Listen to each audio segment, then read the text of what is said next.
Bismillahirrahmanirrahim. Hari ini kita akan belajar mengenai konsep berpikir dalam sejarah. Ada konsep berpikir diakronis, kronologis, sinkronis, dan kausalitas. Harap diingat dan dicatat ya. Baiklah teman-teman, siapa yang selama ini kurang suka sama pelajaran sejarah? Karena isinya penuh sama hafalan nama, tanggal, atau peristiwa. Nah, kalau kamu mau bikin pelajaran sejarah disenangi, sekarang saatnya ubah mindset berpikir kamu. Pelajaran sejarah ini nggak cuma sebatas informasi tentang masa lalu loh, tapi juga bagaimana kita menginterpretasikan hal-hal bersejarah tersebut dengan berbagai multi sudut pandang yang berbeda.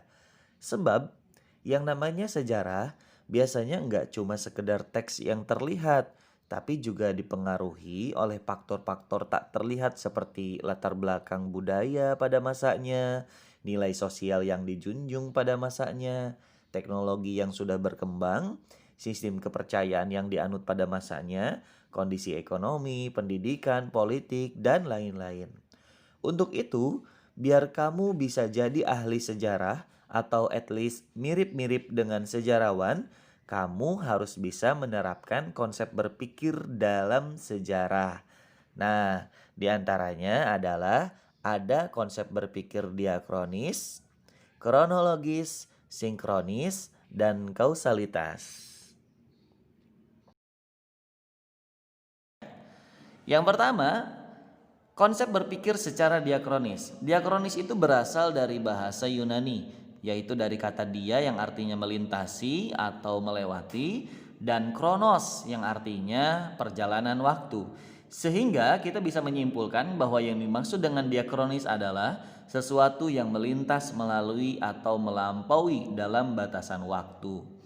Nah, setelah kita memahami pengertian dari diakronis, kita juga harus tahu bahwa ciri-ciri cara berpikir diakronis adalah yang pertama memanjang dalam waktu dan menyempit dalam ruang. Yang kedua fokus pada urutan waktu. Dan yang ketiga adalah bersifat vertikal. Dari ciri-ciri cara berpikir diakronis ini kita bisa mengetahui bahwa diakronis itu konsep berpikir yang memanjang dalam waktu dan menyempit dalam ruang. Adapun istilah lain dari diakroni, kita juga mengenal kronologi. Berasal dari akar kata kronos yang artinya waktu dan juga logos yang artinya adalah ilmu.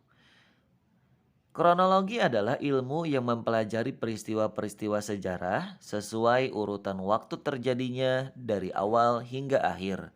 Dari sini kita bisa mengetahui bahwa kronologis dan diakronis sama-sama mengedepankan dimensi waktu. Diakronis dan kronologis adalah catatan kejadian-kejadian yang diurutkan sesuai dengan waktu kejadiannya. Diakronis dan kronologis dalam peristiwa sejarah dapat membantu merekonstruksi kembali suatu peristiwa berdasarkan urutan waktu secara tepat. Selain itu, dapat juga membantu kita untuk membandingkan kejadian sejarah dalam waktu yang sama di tempat yang berbeda yang terkait peristiwanya. Nah, sejarah itu kita kenal sebagai ilmu diakronis dan kronologis karena mementingkan proses. Sejarah akan membicarakan suatu peristiwa tertentu yang terjadi pada suatu tempat tertentu sesuai dengan urutan waktu terjadinya. Melalui pendekatan diakronis, sejarah berupaya menganalisis evolusi perubahan sesuatu dari waktu ke waktu yang memungkinkan seseorang untuk menilai bahwa perubahan itu terjadi sepanjang masa. Sejarawan akan menggunakan pendekatan diakronis maupun kronologis ini untuk menganalisis dampak perubahan variabel pada sesuatu, sehingga memungkinkan sejarawan untuk mengendalikan mengapa keadaan tertentu lahir dari keadaan sebelumnya, atau mengapa keadaan tertentu bisa berkembang dan berkelanjutan. Berikut adalah contoh dari konsep berpikir diakronis. Coba lihat dan perhatikan peristiwa sekitar proklamasi. Nah, berikut ini adalah peristiwa sekitar proklamasi tahun 1945 dari 6 Agustus, 9 Agustus, 10 Agustus, 12, 14, 16 sampai 17 Agustus 1945. Kalau kita lihat dari contoh diakronis berikut, maka kita akan menemukan bahwa konsep berpikir diakronis itu lebih fokus kepada urutan waktu terjadinya peristiwa dibandingkan membahas mengenai konsep sosial, ekonomi, pendidikan, budaya yang terjadi di peristiwa-peristiwa sejarah berikut itu. Baik, kita lanjutkan ya. Berikutnya yaitu konsep berpikir sinkronik.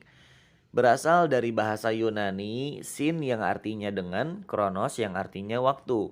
Cara berpikir sinkronik dalam sejarah berarti berpikir secara meluas dalam ruang, tetapi terbatas dalam waktu.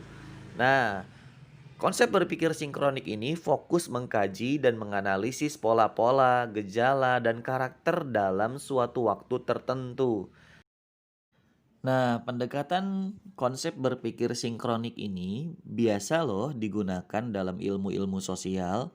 Sinkronik lebih menekankan pada struktur, artinya meluas dalam ruang.